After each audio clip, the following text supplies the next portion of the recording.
On August 1st, 2008, a disaster occurred on K2, the second highest mountain in the world, on the southeast face, known as the Abruzzi Route, resulting in the death of 11 climbers and leaving 3 others seriously injured. The conflicting statements from the survivors hindered a complete understanding of the incident, leading it to remain a suspicious case. Here are all the details of this terrifying disaster.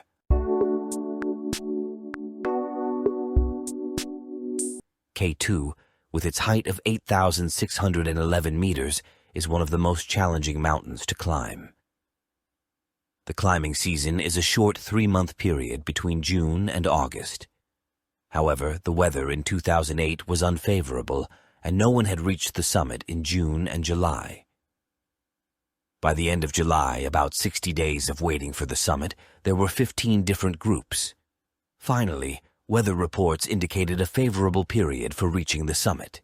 Consequently, many groups reached Camp 4 just below 8,000 meters on July 31st. Due to time constraints, Sherpas from different teams were brought together to form a single team responsible for fixing the ropes. The team set out to install the fixed ropes before midnight.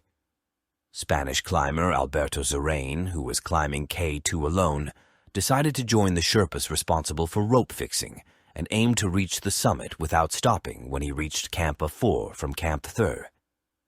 However, the most experienced member of the rope fixing team, Hap Shaheen Baig, had to turn back due to high-altitude sickness.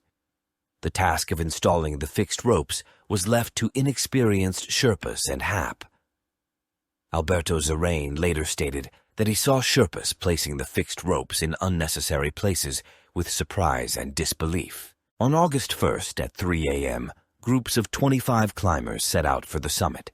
However, when they reached Bottleneck, a narrow passage about 400 meters below the summit, with a steep slope of 60 degrees, they found that no fixed ropes were installed. They started carrying the ropes upwards after dismantling the ones below.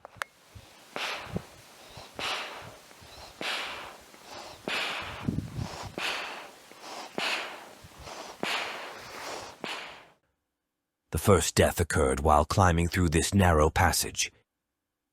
Serbian climber Dren Mandic fell while trying to pass Norwegian female climber Cecilia Skog, who was moving slowly. Cecilia managed to hold on to the rope and survive, but Dren fell about 100 meters to his death. Other climbers reported seeing Dren still alive and moving after the fall. Swedish climber Fredrik Sträng, who was at Camp 4, immediately organized a rescue team. When Fredrik Sträng and his team arrived at the rescue site, they saw that Serbian climbers Predrag Zagorak and Iso Planic, along with Hap Muhammad Hussein, had already reached the accident site.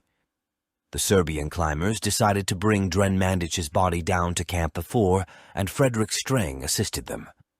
During this time, French team's Sherpa, Jehan Baig, came to help them. According to the climbers, Jehan Baig was displaying strange behavior indicative of high-altitude sickness. He would offer help, then refuse, and then offer help again. While they were lowering the body on the rope, Jehan Baig slipped and fell to his death without attempting to stop himself, leaving everyone in shock. Meanwhile, due to the time taken for rope transportation, other climbers reached the summit very late, with some managing to reach the summit at 8 p.m.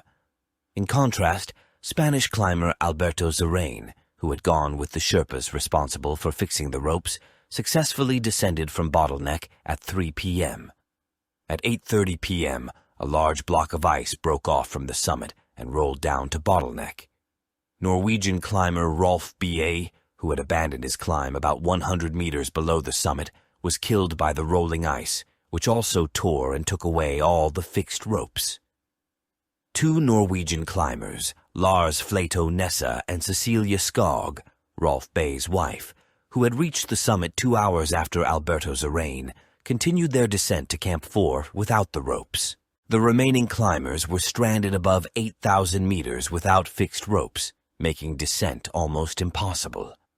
Later, The surviving Dutch climber Wilco van Rooyen described the chaos and panic that ensued as everyone was focused on their own survival. Some climbers decided to wait for the morning to continue their descent, while others chose to descend at night. Sherpa Pemba Gyelje managed to descend and reach Camp 4 before midnight.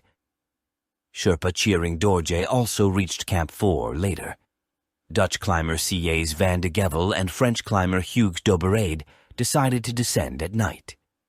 C.A.'s Van de Gevel successfully descended, but he saw something falling below and suspected it was Hugues Doberade. 2 Sherpas supported his claim, while another Sherpa said he saw 2 objects falling. Climbers Marco Confortola, Wilco van Rooyen, and Gerard MacDonald decided to bivouac above the death zone in the narrow passage. Marco Confortola heard a scream accompanied by the headlamp of someone falling down from a dislodged ice block. The next morning, Wilco van Rooyen, among the climbers bivouacking above, decided to descend during the day. He reported that 3 climbers were entangled in the ropes, hanging upside down, and according to him, they were all alive. He recognized 2 of them as Korean climber Kyeong Hyo Park and their guide Jumik Bote. On August 2nd in the morning, Pemba Gyelje started climbing again with a rescue team. At the same time, the leader of the Korean team sent Sering Bote and Pasang Bote to assist the Korean team. Pemba Gyelje reached Marco Confortola and provided him with oxygen support when he received a radio message from Pasang Bote. 2 climbers from the Korean team, Kim Ja-soo and Go Mi-young, were somewhere above Bottleneck, suffering from frostbite. Pemba warned them that the upper glaciers were unstable and they needed to get out of there immediately. After Wilco van Rooyen, Marco Confortola, and Gerard MacDonald started their descent, they reached the 3 climbers. The duo attempted to help them for about 1.5 hours. However, what happened after this point remains uncertain. According to Marco Confortola, Gerard MacDonald, who showed symptoms of high-altitude sickness, suddenly started climbing back up. Marco Confortola claimed that he managed to position the climbers in a less painful condition and gave his own equipment to the injured Jumik boat.